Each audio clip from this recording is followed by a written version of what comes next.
Atos 28. Uma vez em terra, descobrimos que a ilha se chamava Malta. Os habitantes da ilha mostraram extraordinária bondade para conosco. Fizeram uma fogueira e receberam bem a todos nós, pois estava chovendo e fazia frio. Paulo ajuntou um monte de gravetos. Quando os colocava no fogo, uma víbora, fugindo do calor, prendeu-se à sua mão.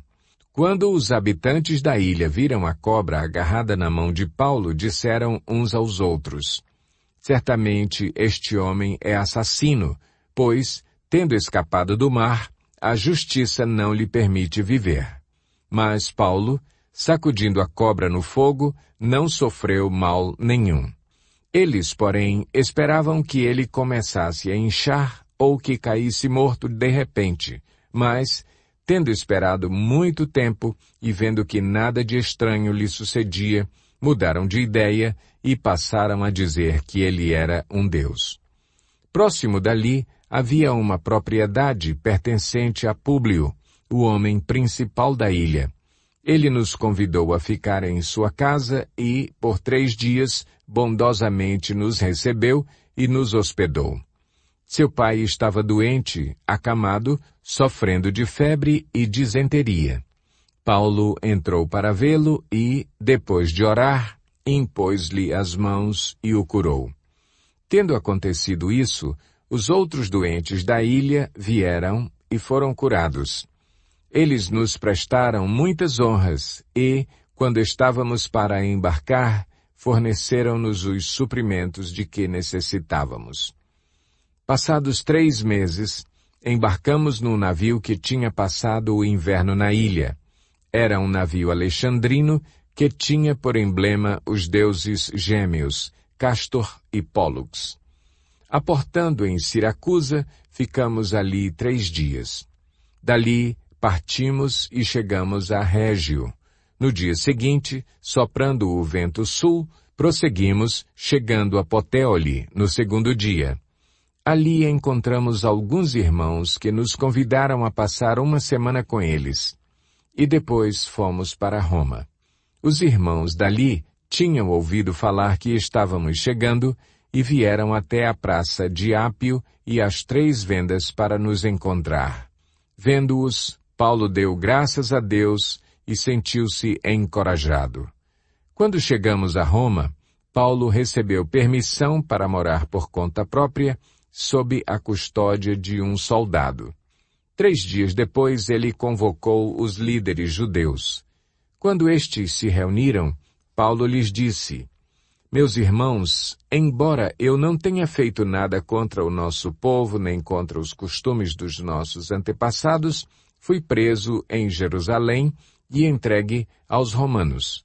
Eles me interrogaram e queriam me soltar, porque eu não era culpado de crime algum que merecesse pena de morte. Todavia, tendo os judeus feito objeção, fui obrigado a apelar para César, não, porém, por ter alguma acusação contra o meu próprio povo. Por essa razão, pedi para vê-los e conversar com vocês. Por causa da esperança de Israel, é que estou preso com estas algemas. Eles responderam: não recebemos nenhuma carta da Judeia a seu respeito, e nenhum dos irmãos que vieram de lá relatou ou disse qualquer coisa de mal contra você. Todavia queremos ouvir de sua parte o que você pensa, pois sabemos que por todo lugar há gente falando contra esta seita.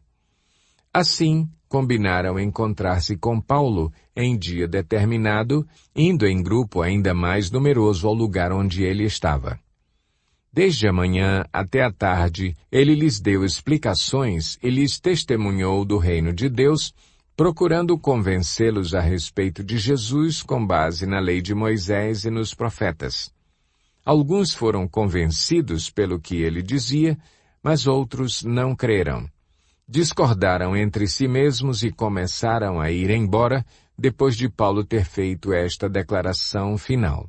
Bem que o Espírito Santo falou aos seus antepassados por meio do profeta Isaías: vá a este povo e diga: Ainda que estejam sempre ouvindo, vocês nunca entenderão. Ainda que estejam sempre vendo, jamais perceberão. Pois o coração deste povo se tornou insensível. De má vontade ouviram com os seus ouvidos e fecharam os seus olhos. Se assim não fosse, poderiam ver com os olhos, ouvir com os ouvidos, entender com o coração e converter-se, e eu os curaria.